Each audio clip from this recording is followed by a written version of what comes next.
All right. Welcome all of you sports fans here to another Wednesday night here on Fans Only Sports Network's show, Unapologetic with Chet and Duffy. I am Chet, and of course, Duffy there to my right. And down in the corner, you saw him last week, Nick Carlson joining the show once again. Nick, thank you for coming back on the show on such short notice, too. We just figured we could spruce things up a little bit. And for all of you, go ahead. Yeah, no, thanks for having me back. I mean, going 2 for 2, happy to be back. Yeah, probably one of the best shows that have yet to been put on. Mm-hmm. Thank you, Nick. We appreciate that, and we love having you on the show. But yeah, for those of you who didn't tune in last week, Merry Christmas and Happy Holidays to all of you. Hope you had a nice, restful week so far, and looking forward to the new year and what's new to come this upcoming year. But we're going to jump right into it. Starting off with tonight's show, we're going to pay a tribute to a broadcaster who changed the game in terms of how it's portrayed and how we watch it. John Madden yesterday passing away at the age of 85 was a huge shock to everyone, not just around the NFL, but fans at home who grew up throughout their years watching him and listening to him give just his opinion on what was going on in the field and just really showing how much he cared and love for the game of football. The former NFL coach of the Oakland Raiders and former NFL broadcaster feels like he left this world too soon, and he will be dearly missed, but his memories will live on forever as he really has changed the game that we know and love today. Yeah, especially, playing his game growing up really got me to fall in love with the game of football and the NFL itself. And some of my earliest memories with you, Chet, were playing Madden football on the Xbox 360. So, it's one of those things where you look at it in your phone. I remember looking at my phone last night being like, wow. I was disbelief. It's one of those wows out loud. Yeah. I know he was 85 years old, but his legacy will last a lifetime for generations to come as long as the Madden game is around. And hopefully EA Sports will use, the memory of John Madden, in a good way. Hopefully they'll actually improve their game this year. But besides that, rest in peace to an absolute legend in Mr. John Madden. Excellent broadcaster, excellent head coach, and a great human being who really changed the lives of many football fans, including myself. I'm going to pick up right where you left off. I mean, first video game that I played on my brand new Xbox as a kid was Madden 08. I can't remember who was on the cover of the 08 edition, but I'll check for you. Young, right? Fitz Young, I think. I want to agree with you. I can't. Maybe it was Brett from the Favre. Titans. No, it was number 10 from the Titans. Yep. Yeah, I can't remember who that was Vince at the time. Young. You guys just listen to me. It's Vince Young. Yeah, it's Vince Young. He's right. It's Vince And Young. I mean, honestly, my major in college is sports broadcasting. I listened to him growing up. As a kid listening to games, I listened to him watching NFL Sundays and everything like that. I grew up listening to him and watching his analysis of the game and just the way he brought in a coach's perspective into the world of broadcasting. That's kind of why I wanted to become a broadcaster and why I'm in college for it right now. He was really one of the first, former head coaches to really be great in the booth. Broadcast a lot of Super Bowls. Definitely, I know a guy who a lot of aspiring commentators, broadcasters, media members like us look up to is John Madden. So, definitely a huge loss. May he live. May he rest in peace, and may his legacy live on forever. Yeah, and for me, my first Madden game that I ever played was Madden 12. And I bought every Madden up until this year because, like we said, the quality of the game just doesn't live up to what it should be. However, besides that, you and me, Duffy, like we've said before, and we've mentioned sometimes, you and I started kind of broadcasting / commentating by playing Madden games together because, we'd be calling the plays every so often or even just by ourselves. Like I would call the plays just because John Madden, I never got to really listened to him growing up. I may have been too young to really remember, but I mean, I've seen the documentaries, I've seen the footage, heard his calls, his analysis of the game was just unlike no other. And his true love for the sport really showed in every way, shape, or form. So to really wrap up everything here, it's tough. It's tough to see someone like that go, someone who brought so much light to the sport. So yeah. Rest in peace, John Madden. You will be dearly missed by the NFL community and all fans around the world. And we look up to you all on the show and around the world. So thank you for your long-lasting legacy and the things you brought to the game of football. Absolutely. So after that tribute, we're going to hop right into our Patriots segment, unapologetically really critiquing this team here, because this weekend it was not a good showing for the New England Patriots as they fell to the Buffalo Bills at home, with the final score being 33-21. The Patriots fall. Mac Jones ended up throwing 2 interceptions in the matchup. He did not look good all day, finished with 14 completions on 32 passing attempts for 145 yards and 2 touchdowns, and really doesn't add to much to the totalage that he threw against them a couple weeks ago, where he was 2 for 3 for 13 yards. So it really shows the Bills came in, stopped the Patriots down, and now hold the top seed in the AFC East. So, guys, what did we take away from this game here? Honestly, I mean, it was just the Patriots playing one of the worst games of the season. Losing by 12 at home. First losing home record in the Bill Belichick era since 2000. 21 years the Patriots have not been this bad at Gillette Stadium. This is already their 5th loss at home this season. 5 of their 6 losses coming on their home turf. Patriots, they were just soft on Sunday. Terrible defense. Looking on to them not being able to get a stop in the second half, in the fourth quarter specifically, because similar story to what we saw against Indianapolis. Their offense was pretty quiet for the first 2-3 quarters, and then all of a sudden kick things up in the late third, fourth quarter. It's not enough to get the job done. I think the Patriots need to focus on starting off faster, starting off hotter, because when they get down in games, it's quite evident that we can't expect Mac Jones to bring us back from double digits. We can't expect the defense to get takeaways to bring the Patriots back in the game and win it. Because the Patriots started off terribly, came back, turned their legs a little bit at the end, but just was too little, too late. And that's why they lost on Sunday. Yeah, no, Duffy, I'm going to pick up right where you left off. I mean, total yardage, the Bills put up 430 yards of total offense, where the Patriots only put up 280. That's almost double New England. Passing yards is even worse, 314 from the Bills to 130.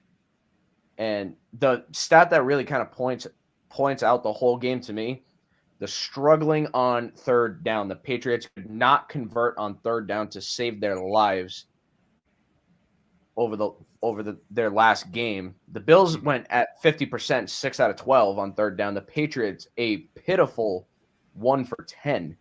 Terrible. If you cannot convert on third downs, you're not going to win games, period. I don't care what team it is, who you have, who's your coach. I don't care. You're not going to win a game without converting on third downs. Especially going 1 for 10 on third down, too. I mean, probably the worst mark of the whole season. This is probably the worst offensive output we saw from the Patriots the entire year. Maybe since week 3 against New Orleans.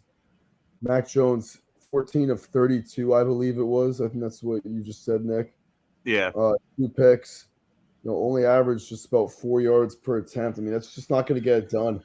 And to go into the postseason looking like this, these last 2 games, I mean, I think this Sunday will be a pick-me-up game against Jacksonville. Sure, they're the worst team in the NFL, so it better damn be a pick-me-up game for the Pats to get back on track. But you're playing Miami Week 18 in Miami, a place where the Patriots have historically struggled. And if they lose that game and the Dolphins beat the Titans next week, then the Patriots are sitting at 3rd place in the AFC East and possibly a 7 seed or a team outside looking in. So these next 2 games are so critical, obviously. And, it's not too out of reach to say that we might see the Patriots fall from 1st place to 3rd place in the AFC East in just a matter of weeks. Yeah, and definitely looking at the playoff picture scenario. Right now, the Patriots sit at the 6th seed in the AFC. Dolphins sitting at the 7th after defeating the New Orleans Saints on Monday night. And the Chargers fall out of the playoff picture with their loss to Houston on Sunday. So there's a lot on the line for the Patriots, but kind of staying grounded and looking at this game. The ground game stayed solid. Damian Harris had little to no issue running the football, 18 carries for 103 yards and 3 touchdowns on the day. But going back to what you guys said about the pass game for the Patriots, it just isn't there.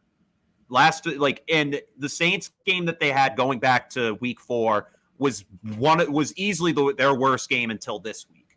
They just looked completely out of sync. They didn't look confident in any way, shape, or form. Third downs, just terrible all around, every way, shape, and form. And then the defense, every time the Bills would get forced to 4th down, they go for it. And they couldn't stop them each time. Josh Allen, 12 carries, as well as Devin Singletary with 12 carries. Bills' run totalage between the two added up to over 100 yards on that, as it is. And the pass defense was just complete disarray. And one of their weaknesses right now for the Patriots is that linebacking core, because they are all Dante Hightower. He's kind of up there in age at this point. He's kind of running out of steam as it is. And honestly, Jamie Collins and Kyle Van Noy, they're good, but these linebackers are just too slow for this Patriots unit. I just think there's way faster middle linebackers, outside linebackers out there that can get you the pass coverage you need. But when it comes down to it, the Patriots, you can't say the officiating screwed them. There were some bad calls that were made in that game that I absolutely threw my hands up, and I was like, are you freaking kidding me? That should not have been against the Pats in any way, shape, or form. However, this team really needs to get back to basics. Like Duffy said, they need to start firing right out of the gate, which is what we've said at each week. And each week they kind of seem to just really pussyfoot around until it comes second half. And second half, this team really doesn't start to wake up until the end of the third quarter, which you can't have moving forward. There's too many good teams in the AFC right now that can cause a lot of problems. And we were talking before the show, if the playoffs were to start today, the Patriots would be going to Cincinnati to play the Cincinnati Bengals. And the Bengals look like one of the best teams in the league right now. Well, not just the league, the AFC. So looking back at this one, Patriots need to put it in the back of their mind for right now, because sure, it did cost them a division lead, but they need to keep winning, because if they win these next 2 games and possibly hope the Bills lose one of the next couple, they have a chance to sneak their way back in. But looking at the rest of the day, I mean, it was just a complete wash. Hunter Henry wasn't even was targeted 6 times and only managed to bring in one of those catches. He was a big reason why they managed to get back into that Colts game. And I don't know. It just kind of comes down to Mac Jones needs to open the pass game up more and kind of take some deep shots, because something I noticed about him this week was he kind of was just not really letting the play kind of get set. He kind of just threw to the first guy he saw on his read, and he needs to start.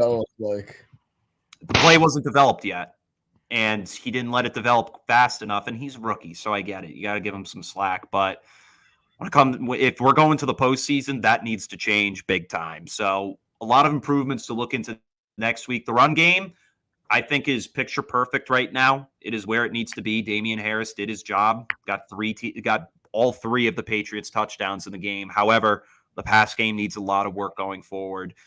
And now to look into this week's matchup, like we said, the Patriots will be hosting the Jacksonville Jaguars, who are easily the worst team in football, sitting at 2-13 on the season. They are 0-7 on the road. Patriots sit at 3-5 at home. Trevor Lawrence with 3,225 passing yards with only 9 touchdowns and 14 interceptions on the season will face Mac Jones, who is throwing for 3,313 yards, 18 touchdowns, and 12 interceptions. No James Robinson for the rest of the year for the Jaguars, as he suffered an Achilles tear last week. Damian Harris will be present. So, to talk about this one, Patriots are favored at -15.5 in this one. So, guys, this should be a quick analysis of this game, because it seems very lopsided based on the spread. Listen, Patriots win and they cover. It's a classic 48-7 pick-me-up game. or it might not be, because you could look at it two ways. For the Patriots to win this game in every way, shape, sense, and form. But, they're not going to go into this game with some intricate game plan right before they got to go into Miami. I know, keep in mind, they are playing Jacksonville, and they have a playoff berth on the line, so they are going to have to devise up something really good, Belichick and company. But, Trevor Lawrence hasn't thrown a touchdown pass in what? I think he's thrown like one in the last 7 games, maybe. It's some crazy stat like that. I think one in the last 6 or 7 games. He sucks. And Darrell Bevel sees ghosts against the Patriots. Just sees Malcolm Butler intercepting that pass to the goal line. The old offensive coordinator for the Seahawks, now the Jaguars interim head coach. Patriots win this one 48-7, near 50 burger. Mac Jones 3 touchdown passes. Damian Harris a couple on the ground. And he's going to help me beat Chet in the fantasy football championship this week, baby. No. That's winning by 41. They're going to cover the spread. They're going to double the spread, too. See, it's amazing what fantasy will do. It'll blind you. You don't care about the games. You just care about beating Chet in fantasy. That's where it really comes down to. Yeah. The rivalry. I found the stat, Tim. So in the last 4 games, Trevor Lawrence hasn't thrown a touchdown. In the game against the Titans, he threw 4 picks in. The last time he threw a touchdown was against Atlanta on November 28th, where he threw 1 touchdown and 1 interception, threw for 228 passing yards in a loss. So that means he's thrown, look at his stats here, he's thrown 1 touchdown in the last 8 games. Yeah. That is horrendous. And it might even continue this Sunday against the stout Patriots defense. Yes, the Patriots defense played terrible last week. Other thing we didn't mention from that Bills game, Patriots let Isaiah McKenzie rack up 11. I did want to mention that. For 100 yards. That was the first time I saw the Patriots let a single player, shit on them that bad in a single game this season. Isaiah McKenzie. Yeah, they seem to have struggled with the slot. Yards. They seem to have struggled with a lot of the slot guys because he had 11 catches for 125 yards, one of those catches being a touchdown.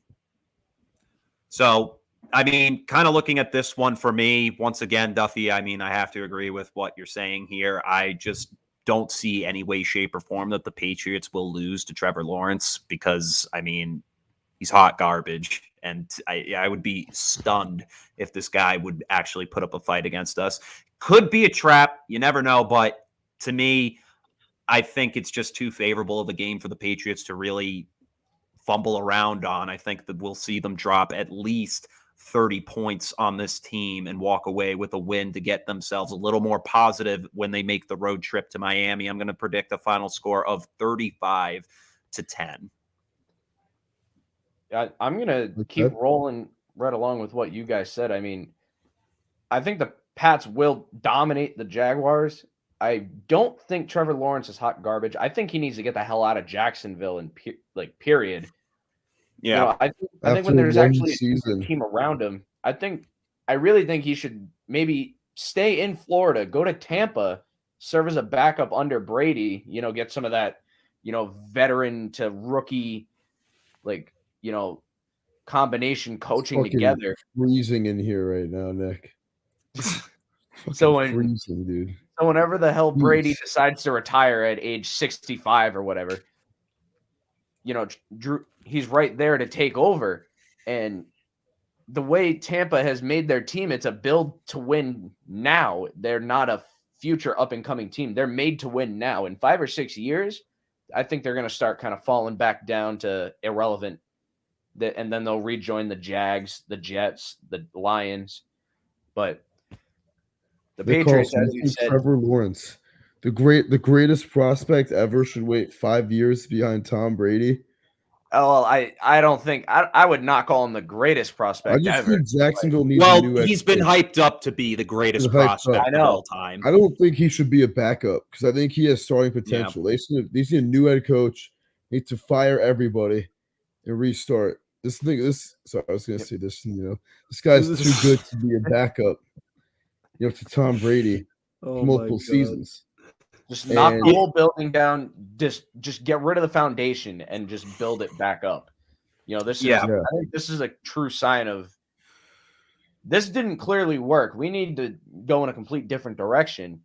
And I think the Jags are now starting to realize that. And I believe the moves are going to be starting to get in motion there. But I mean, as you said earlier, Chris, about the Patriots linebacking core, very iffy, very so-so as we've seen. And now Judon on COVID protocol, questionable to play, which I doubt he's going to play. Yeah. That's just one less guy in the Patriots lineup on a defense that needs all the help they can get. Get him ready for the playoffs, though. Oh, I 100% agree. I think we might see him for the Miami game. If I'm smart about this, I let him rest. Let some of these guys rest up a little bit. Don't rush them back in.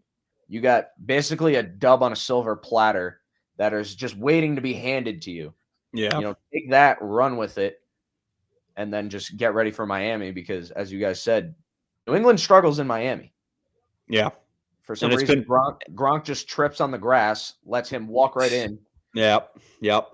So, and the struggles that Brady went through in his final seasons going to Miami were always so difficult. So this matchup really kind of calls for score quickly and early so you can rest most of the starters and just not have to rely on, defending these Jags. Because if they have to play a whole game against them and the Jags stay competitive, this mean trouble for them going into Miami. So this team, Patriots need to go into this game, score immediately. Defense needs to play solidly.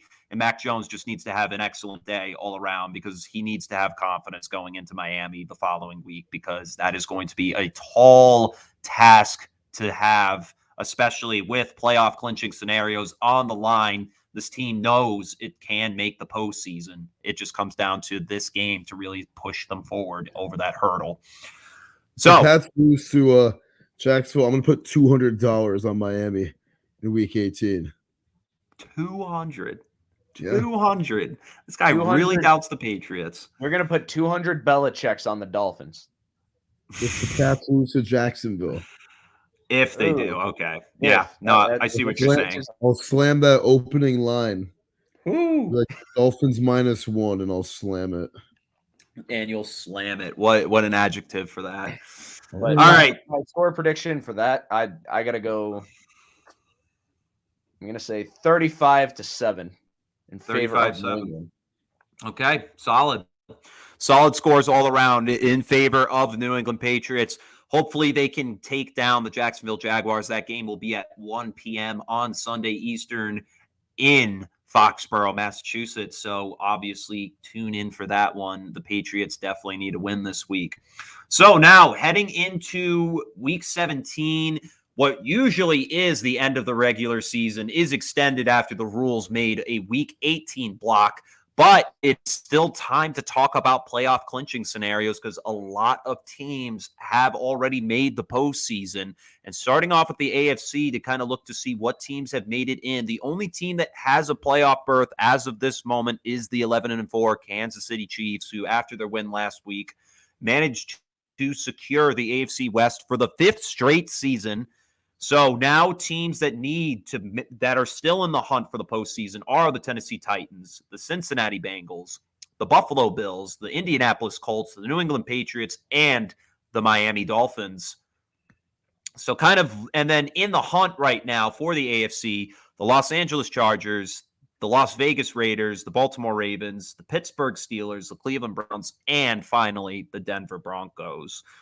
So, I mean, there's a lot at stake going into this playoff picture, guys, in the AFC. Yeah, this AFC playoff picture, as tight as it was last year, it's probably been tighter this year. Last year we saw the Dolphins 10-6 miss the playoffs as the 8th seed, even with 7 seeds in the playoffs last year. This AFC is really, really, really talented, and we have some teams also looking in: Baltimore, LA, and Vegas all sitting at 8-7. Pittsburgh, Cleveland both with 7 wins also. So was Denver, like you said, Chet. Mm-hmm. But, when you look at their schedules, I was in the NFL playoff machine yesterday on ESPN. Mm-hmm. And I think I had Indianapolis, New England, and Miami as the wild cards. But That's if Miami beats New England next week and wins in Tennessee this week, which I'm not sure will happen. So there's just so many important games this weekend. I think the most important game of the entire AFC playoff landscape is this Chiefs-Bengals game this Sunday, because if the Bengals lose, the AFC North is absolutely wide open again until Week 18. Any team can take it in Week 18, which is crazy. So this is really congested playoff picture, probably the tightest it's ever been in recent memory. And as of right now, if Kansas City does win against the Cincinnati Bengals, they will clinch the AFC's number 1 seed and have the only first-round bye and home field advantage throughout the postseason. The 4th straight year. And if the Bengals do beat the Kansas City Chiefs, they will lift the AFC North to their first division title in a very long time. That's something they are desperately looking for. However, if they can't win next week against the Chiefs, they will need a Cincinnati tie and plus a Baltimore loss or tie, or a Baltimore loss and a Cleveland and Pittsburgh tie, because Cleveland and Pittsburgh will be playing on Monday. So obviously unlikely to happen. If Cleveland wins the next 2 games, second of which being against the Bengals, and Cincinnati loses against the Chiefs, Cleveland wins the division at 9-8. So, which would be nuts. The North is kind of crazy this year. It doesn't really make sense to me how it's like that close. Definitely the craziest division, yeah, for sure. But towards the second half of the season, the Cincinnati Bengals really look like they're the clear-cut team to win this division, which I love it. I love Joe Burrow. I love what the Bengals have on their roster. I think their defense needs a little bit of work, but their offense is solid for me. They've exceeded expectations this year. Mm-hmm. Absolutely. So kind of looking at the playoff picture here in the AFC, on this segment, basically, we're going to be picking a, without a doubt, runaway playoff team. We know we'll go deep into the postseason. However, we're also going to pick a dark horse for a team that we think may go far as well. So, boys, starting off with your team that you know without a doubt is going to go deep into the postseason. Let's hear it right off the top. Nick, how about you go first, my friend? All right, I'll start it off. Team that I think is going to go deep. Are we going to pick one from the AFC and NFC, or just one in general? We're going to pick a dark horse and a playoffs team that goes far for each conference. Okay. So, I mean, starting with the AFC, I think a team that's going to go deep, I think it's Kansas City. I mean, they had their ups and downs during the regular season, but we've seen them the past 4 or 5 years in the postseason, and they've been borderline unstoppable. Tom Brady was able to do it once, and then another time in the Super Bowl, Brady knocked him off in the AFC Championship when that went into overtime. Mahomes didn't even get a chance to get the ball. Brady got it in the first drive, and they just drove all the way downfield. So I think the Chiefs are going to go deep into the playoffs. I think my dark horse, I'm going to go Cincinnati. I mean, everyone's, saying, oh, Cincinnati is going to just drop stone cold dead come playoff time. Mm-hmm. But I really think Cincinnati's got a chance to go to the distance. I think it's going to be Kansas City versus – I really think Cincinnati could go the distance, potentially knocking off the Chiefs. This game coming up between those two teams, this could be a playoff preview. Yeah. So I really think I think those are going to be my two teams. And in terms of the NFC side, I got Green Bay, Aaron Rodgers, potentially his last ride. I think he might go the distance. I really think he will go the distance.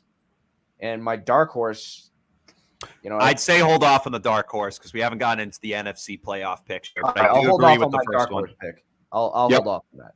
And something that's interesting that I did send to Duffy earlier was from a post from CBS Sports of some of the top 6 Super Bowl contenders in the AFC, and it goes, not the AFC, basically the NFL, but these are the top 6. He picked the Kansas City Chiefs at 1, 2 is Tampa Bay, 3 is Los Angeles Rams. 4 is the Packers. 5 is the Bills. And then 6 is the Bengals, which is an interesting call right there to make the Super Bowl in the AFC.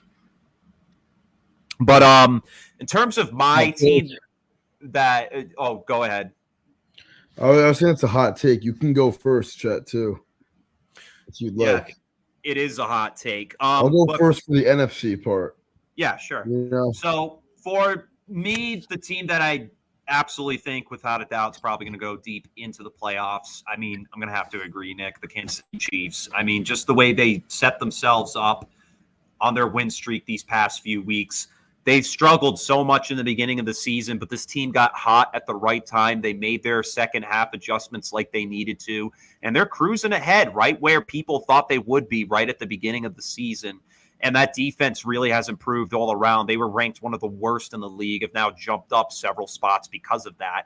And they look like a solid Super Bowl contender once again, and likely will make their third straight Super Bowl.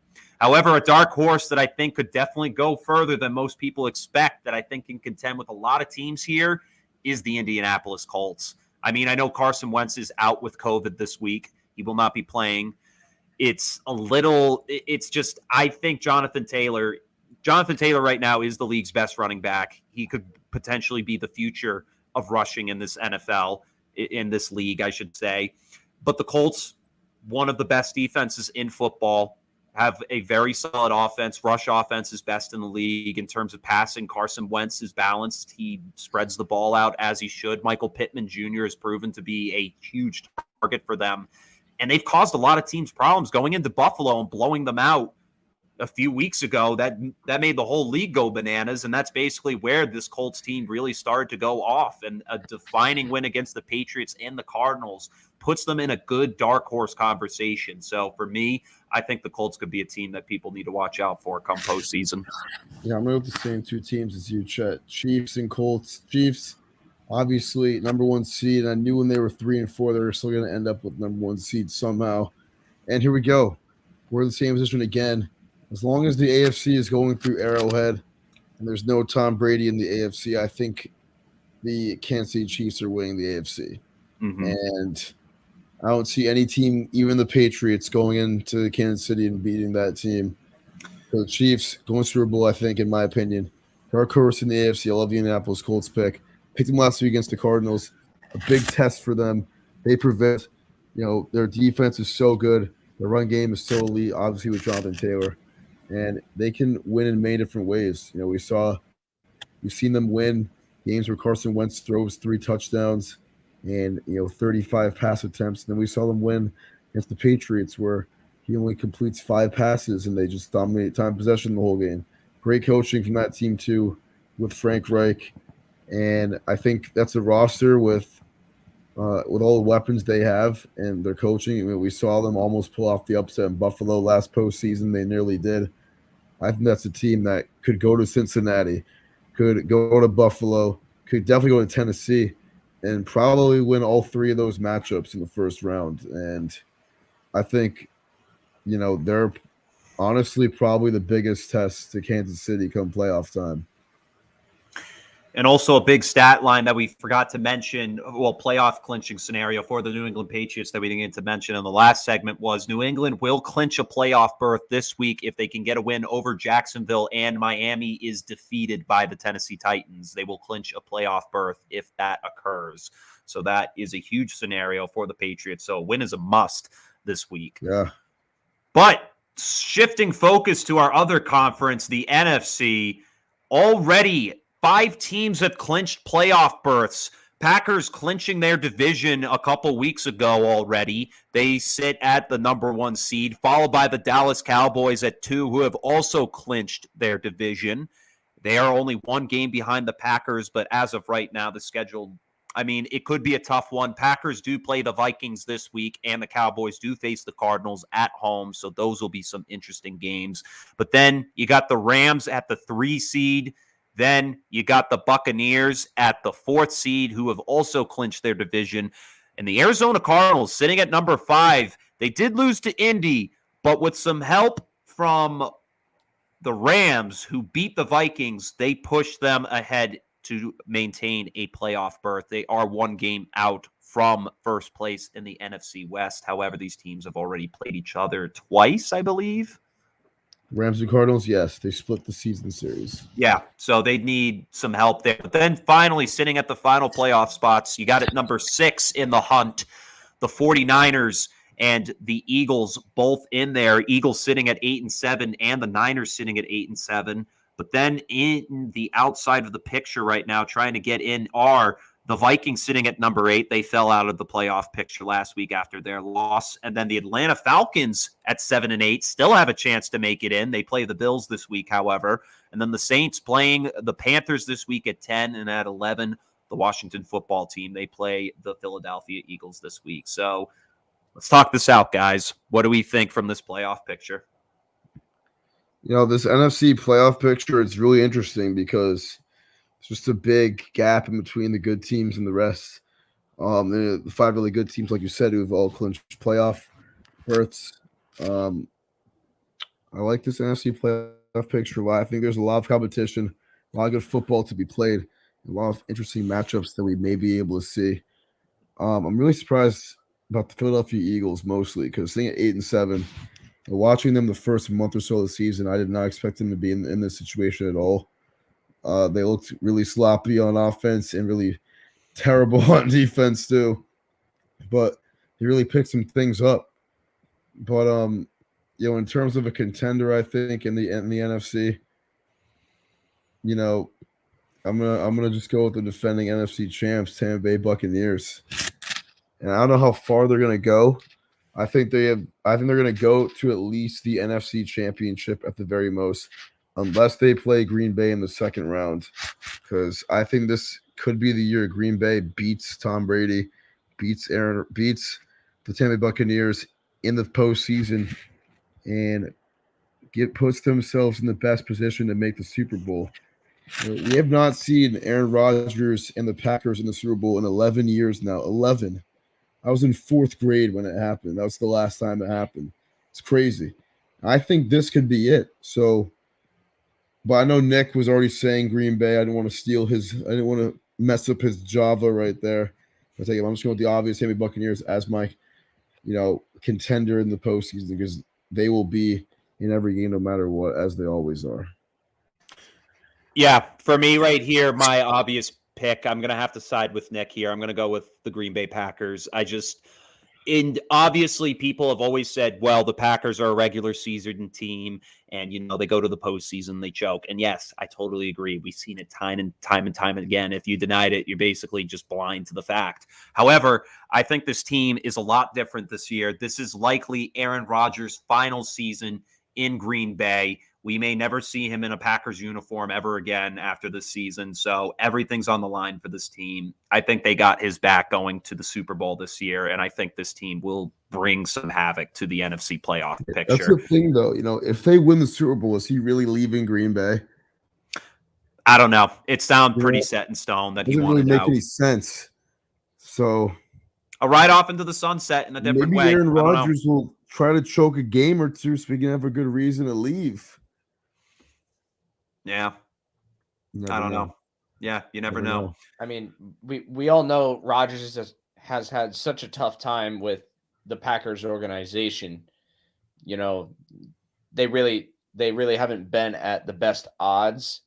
But yeah, I think this is like a good chance for Rodgers. This has been the fan base that has backed him his entire career. And even when he started, it's very well known that Favre wasn't really the biggest fan of Rodgers. He was not. Trying to say it in the nicest way possible. He there's multiple stories out there of, Favre giving Rodgers all this kind of crap, even as a rookie. But, that's every NFL rookie. They'll take their licks from the guys who are higher up on the totem pole than them. But as you should. The amazing fan base at Green Bay, I think this would probably be the best way to send off their franchise quarterback that's been their saving grace time and time again. So I gotta stick with Green Bay. Yeah, one of my buddies, he has a future on Green Bay Super Bowl winner. I think it's like plus like 800 odds or something. So, there's a lot of hype around him in my house down near school. But I don't know, man. It's just tough. It's tough to really envision Rodgers winning another Super Bowl. And maybe we said something about Peyton Manning for a long time. Maybe we did. He won one his last year in the league, but kind of leads me to my dark horse this postseason. A team that I think could knock Green Bay out if given the opportunity. A team that can avenge the woes from the postseason 7 years ago in Green Bay, and that's the Dallas Cowboys. Dallas Cowboys are the hottest offense in the NFL right now. I mean, not the hottest. Last week they were awesome, but they're overall a top three hottest team in the league right now. And going back to the post that Chet brought up earlier, those top 6 Super Bowl contenders. That dude, I think it was John Breach, wrote it for CBS Sports. He left Dallas off the list. This is a team this year that has 35 plus interceptions on the season, averaging over 2 a game. Absolute ball hawks, averaging over 2 sacks per game. This team shuts down a lot of their opponents, albeit easy division.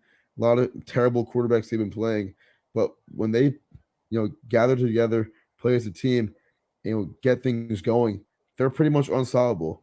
And I think Dallas, sitting at the 2 seed currently, when you look at it, their season, they have Arizona this week at home, and they have Philadelphia at home. We're on the road next week, and now 11-4, 2 wins, and they clinch in the very worst, the number 2 seed in the NFC.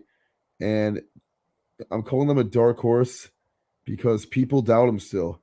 No one likes them boys. No one wants them boys to win.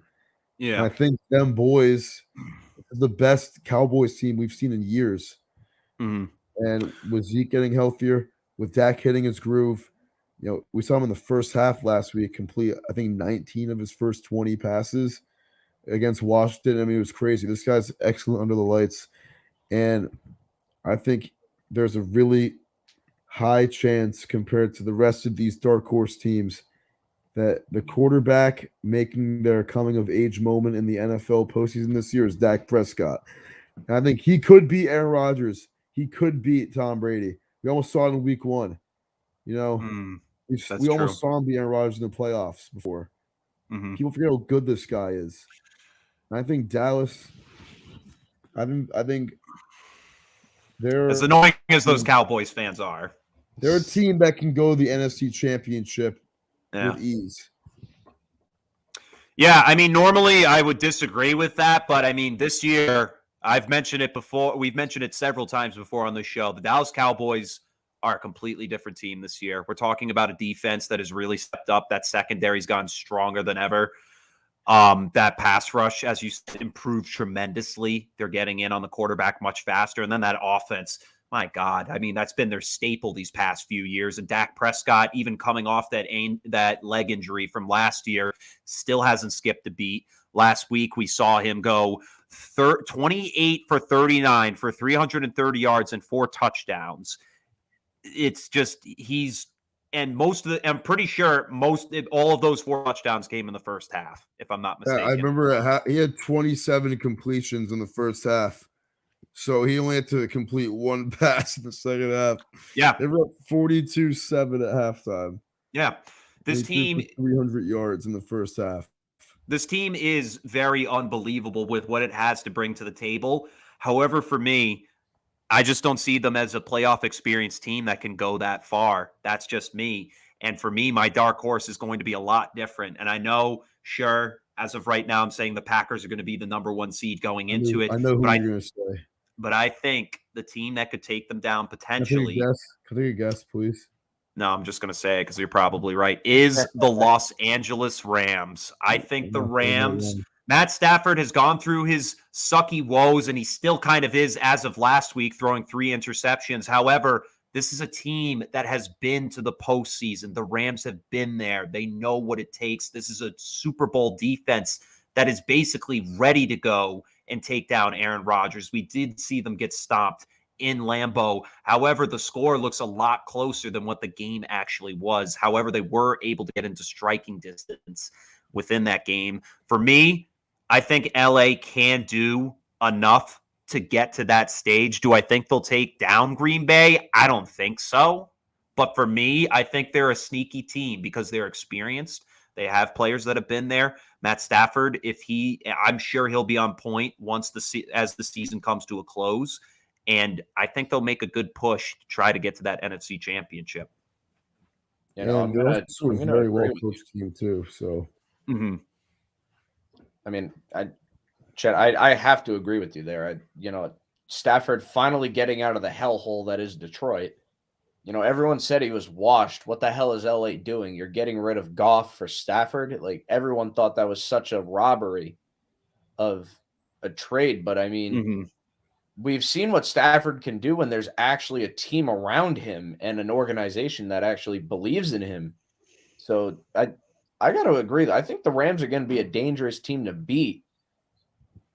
And I think the Rams could knock off a potential, ballot team to go to the Super Bowl. I think it can be done.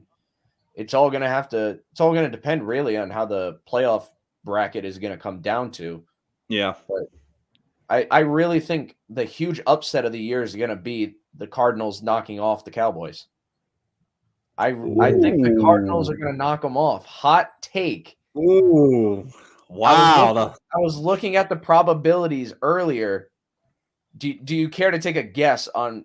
It's obviously favored in the Cowboys. And do you care to guess the numbers? In terms of the score? 56. No, I mean 44. Like percent winning. Like what 56-44. That's your final score in the Cardinals game? No, it's prediction percentage points. Percentage. Oh, I see. In terms of percentage for me, probably. You think that the Cowboys will lose to the Cardinals? Like, you want my percentage for that is what you're asking? Well, the NFL predicts Cowboys beating the Cardinals 67% to 33 percentage-wise in favor of the Cowboys. The Cowboys are at a minus 235 to win the game. I still would pick Dallas, honestly, for me. Like, I'm not good with math off the top of my head, so I'd probably side with what the NFL predicts anyways on that one. I don't know. I think Dallas is a much more talented team than what Kyler Murray and the Cardinals bring to the table. That's just me personally. The Cardinals the way it's ranked, it's so weird. The Cardinals have the best they have the 8th offensive and defensive separately. They're ranked 8th on both sides of the ball in the NFL. And then the passing and rushing, they're both ranked once again 10th, where obviously you said earlier the Cowboys have the number 1 offense. The defense, the NFL ranks them at, I believe, the 19th slot in terms of defense. But passing and rushing, for passing they're 3rd and rushing they're 6th. The Cardinals don't put up great numbers like we've seen the Cowboys do this year, but when you look at it, one thing Kyler Murray and the Cardinals have they've done an amazing job all year of really opening up that defense. They've opened up the middle of the field, and that's how Kyler has really been able to succeed. You're not seeing a lot of sideline plays. You're seeing him go right up the gut, right through the middle of the field, and that's how he's been able to carve up a lot of these defenses. Yeah. I don't think the Cowboys linebacking core can handle it. I really don't. Solid take. Something that's interesting about that is, Kyler Murray has shown that he really struggles without the aid of DeAndre Hopkins downfield for him. They just haven't looked the same. Chase Edmonds came back last week and posted more receptions and more yardage than anyone else on the team. So, it's going to take a lot to really convince me that the Cardinals will potentially take down a tough Dallas Cowboys team that is very healthy and defense that is just firing on all cylinders, with a Cardinals team that's kind of falling apart from what we saw in the beginning of the year and what we thought Kyler Murray would be the league's MVP. So I don't know. Are you saying the Cardinals are your dark horse? For this week, I'm not saying the playoffs. If they win this week, that is an eye-opener, not for just the NFC, but the NFL in general. Yeah. If the Cardinals are able to knock off the Cowboys, I think the internet might break. Like, I mean, some crazy upsets have happened a lot this season. Like, I've seen probably more upsets than I can handle at this point. It's been a wild NFL season so far. So, I mean, there is potential for it. But for me, I don't know. I can't see it. That's just me, though. We'll have to see. I have the way I see it. I see Arizona kicking a game-winning field goal. Okay. To win it. Okay. So I'm not saying it's going to be by a lot. They're going to squeak out of there by the skin of their teeth, but that'd be a big win. That'd be a big win. It would put them in the conversation for that division race in the NFC West, because as of right now, in that playoff clinching scenario, the Rams will clinch the NFC West title with a Los Angeles Rams win and an Arizona loss. For Arizona here, doesn't have any scenarios, obviously. They need the Rams to lose out if they want the division title there in the West. So that wraps up our playoff clinching scenarios. We will obviously have more talk about the playoffs next week and the following weeks, because we'll be going all through the NFL postseason as it is. So now, for the final segment, our locks and upset picks here of the week. Duffy now has basically secured the fact that he is going to take this entire competition we put on every year. He sits on top at 21-7, while Chet sits at 13-15, getting both his games incorrect last week. You suck. I know, I suck this year. This is the second time you got burnt picking some bullshit. Ooh, yeah, it's just been a bad year for me, bro. Bills over Jags, Chargers over Texans. Well, don't pick bitch locks. That's why you lose them. Yeah, okay, guy. I've had, like I said, it's more upsets than I can really sit here and like. It's an obvious game. These teams should be winning. Like, why did LA blow that game? For crying out loud, dude. You're going up against one of the worst teams in the league, and they blow it.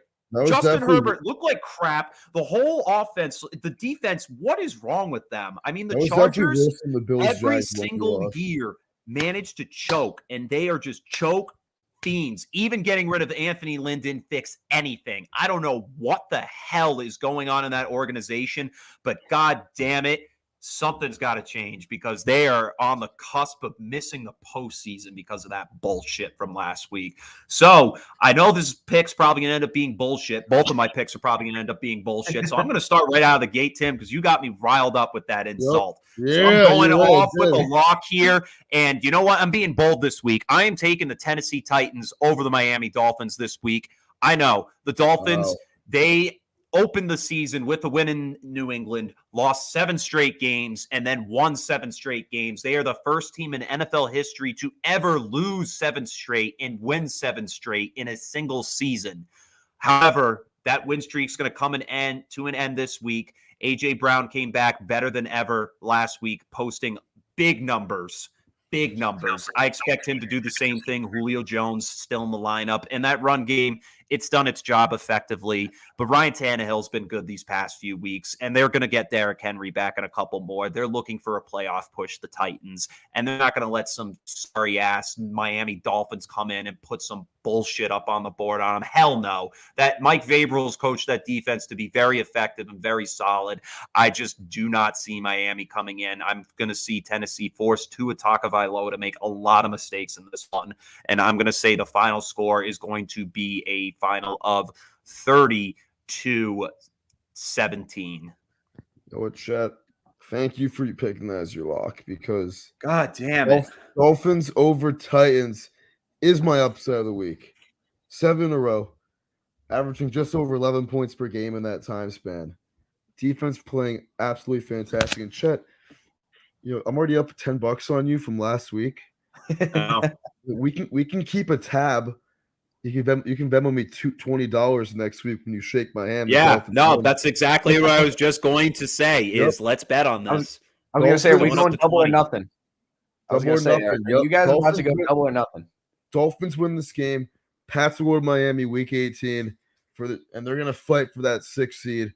Both with 10-6 against 9-7, and Dolphins might win that game, man. So I think for NFL ratings, the Dolphins need to win this. And yeah, how you even pick my lock yet? And I'm already betting units. Yeah, You know, give me he's the going Dolphins. bold here. The Dolphins 23-16, 23-15. It'll be a weird score. It'll be a weird scoring game. Yeah, probably. I'll give my upset so you guys can basically just jump into the rest of your bets. Titans offense, you forget, Chet, they suck. With no Derrick Henry, they have AJ Brown, but the first 2.5 quarters last week, where the fuck were they on Thursday Night Football against the 49ers? They were nowhere to be seen. Hey, the Niners are a way better team than Miami. That's way not better. Their defense, miles ahead better. Not their defense. Yeah, their offenses, not their defense. Yeah. Well, here's my upset for this week, and it's a bold one. It's a bold one. Kansas City coming into Cincinnati. I'm going to take the red-hot Cincinnati Bengals in this one. Joe Burrow last week posted up big numbers against the Baltimore Ravens. However, they were without both Tyler Huntley and Lamar Jackson. But this is a huge game for the Bengals. If they win this week, they take the AFC North title. And not only that, they could reposition themselves in this AFC playoff picture in a numerous amount of ways. If they lose, this could be a lot for them. But I just do think that this Cincinnati team plays very well in their homestand. And I think they're going to bring a lot of different looks for Patrick Mahomes. I don't think this is going to be a defensive game. This is going to be a high-scoring game, big time. I think it's going to be close throughout. It's going to come down to who makes the first mistake. And I don't think either side really will make one. I think it's just going to be deadlocked. It could be one of the biggest games of the year, really, if you think about it. But I predict the final score in this one to be a game-winning field goal to edge out the Kansas City Chiefs with a final score of 36-35. You know what? Don't hate the pick. That was actually my backup upset. So I can't hate on it too much. And this is, like I said earlier, it's the biggest game in the AFC playoff picture for the AFC North. That whole division and the entire seeding itself. This is the biggest game. I think both quarterbacks' yardage is going to total up to be over 600 passing yards, maybe even 7. Yeah. Maybe even 7. I think 7. I think one of these guys throws for 400 yards. You know, when you have Jim Nance, you get a Jim Nance, Tony Romo game in Week 17 with 2 playoff teams. Yeah. One of these guys throwing for 500. It might be Burrow again. 500. Yeah. Oh, yay. That was cap. He could. Burrow could. He's shaping up to be one of the best. He did last week. He's not going to do it again. Well, you never know. You never know, baby. If he does, maybe Joe Burrow's built different. I'll give you a nickel for every yard he throws if he throws for 500 yards again. Word. All right, Nick, you haven't been able to say your picks yet, so let's hear one right out of the gate. Well, I didn't want to interrupt Duffy getting you all fired up to begin with. I was just trying to trigger my boy, you know, get him a little riled. Apparently, it didn't take too much. Oh, it didn't. You just bring up his picks and he goes into I'm pissed. I'm so mad this year. I should be doing so much better than I already am. Like, this is ridiculous. I mean, my deadlock, I'm going to go against you, Chris. I got Kansas City beating Cincinnati. And I've been rooting for Cincy all year. And I've always been the one hyping them up.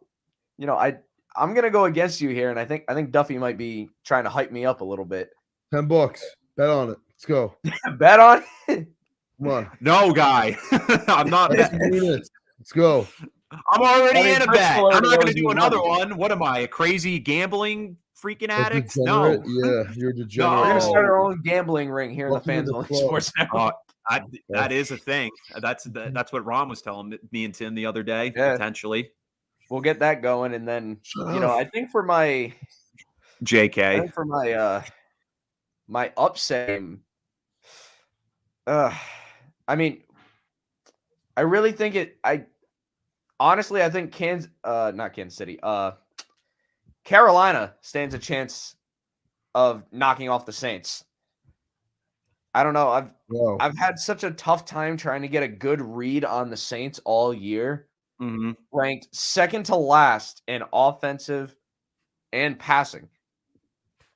Carolina ranked I think the second or third best defense somehow with a 5-10 record. I have no idea how that's a thing, but I don't know. Cam Newton, he seems to flourish wearing those blue jerseys. You know, everyone said he should have just retired when he left New England, but I don't know. I see Carolina knocking off the Saints just because I have yet to see enough to convince me that the Saints are a decent team.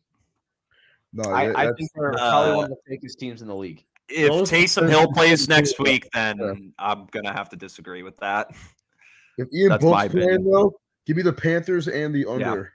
Yeah, because I mean take the under as well. Yeah, it all depends who's playing quarterback. Because wait, what's the under? No, they took the line. They took all the lines off my book for that game because they don't know who's going to play quarterback for the Saints. Yeah, but I'm assuming if Taysom Hill is starting, the Panthers will be probably underdogs by like 5 points, 4 or 5. All that I yet to get a lock yet for the week. Yeah, your lock. My lock for the week, and this is cheeky. This is Mickey a little bit. I wouldn't say Mickey because they're a Mickey team to pick, but it's not a Mickey game to bet on. The Dallas Cowboys at home, -6 against the Cardinals. I think they win this game. I don't think they cover that spread. I think 6 is a lot of points, but I think the Cowboys win this one at home, and gain themselves some leverage in the NFC. Say that again. I'm sorry, I kind of zoned out for a second. Dallas against the Cardinals. That's your lock, yeah. I mean, like you said, you're going against Nick here again, but yeah, no, I don't see Dallas losing this game. I mean, Arizona's kind of been in disarray since this season, ever since Kyler Murray went down and DeAndre Hopkins. So it just seemed. I'm not saying it's too. It's a tall task for the Cardinals, but I think it's a little too tall for them to really sink their teeth into and secure a victory. Yeah, I agree. But it's for a team that's lost 3 in a row. I think they're kind of just focused on getting their guys healthy. Mm-hmm. And it's pretty clinched. So against a team like Dallas, a team that's going to hit you hard and physical, gotta be careful. Absolutely. Well, Chris, I don't know if you knew this. Carolina actually just named Sam Darnold the starter over Cam Newton. He started last week, I'm pretty sure, Sam Darnold. Yeah, and he's going to start again. The Saints still haven't really decided, but I've seen a lot of the Saints want to go all in for Russell Wilson. That would be... I mean, obviously that's a talk for another day, but seeing that on the headlines, that'll be some off-season news. Kind of makes sense. Yeah, it would make sense, especially with Michael Thomas coming back. Yeah. That's true. With him, that would be crazy. That would be electric, dude. That would be electric, and it would really change that whole receiving core and the way Alvin Kamara is used in that. Like, honestly, if you have a mobile quarterback like Russell Wilson who can really dart up defenses, and then Alvin Kamara, who's famous for doing that, you could run so much different plays in that playbook. Sean Payton would have a field day with Russell Wilson there. But that's another story for another time. But we'll have to conclude our story here tonight on Unapologetic. Thank you all for tuning in once again. Every Wednesday/Thursday, depending on our time schedules, it usually jumps between Wednesday and Thursday, but it will always be at 7 p.m. Eastern. Check us out on fansonlysports.com. Our podcast is up there. Go to Fans Only Sports Network on YouTube, or even just go to our Facebook accounts. That's Christopher Hitu and Timothy Duffy on Facebook. We live stream right to those platforms in general. But we're going to be signing off for the rest of the evening. So this is Chris, my God. This is Chet and Duffy and Nick Carlson signing off this evening. Nick, once again, thank you for coming on the show. You're always welcome on here, and we'll definitely have to have you on again sometime. Thank you, Nick. Thank you guys once again for having me. We didn't have Ron Roberts this time. I know. Where the hell was this dude? He was at the Burrillville game. He was out trying to bolster the company, a little more support up in Burrillville. Was he there today? Because I didn't see him. I think he was up there for the fundraiser. I think he was. He Up was there there helping out. yesterday when me He and was Tim were playing there. cards, Yeah, he's just off playing cards. smoking some grass. Yeah, but yeah, that concludes all the festivities from tonight's show. This is Chet and Duffy signing off. Thank you all for tuning in, and we won't see you this weekend, so have a happy new year, and we'll see you all in 2022. And as always, go Pats, baby. Go You guys next Pats. year. Go Pats.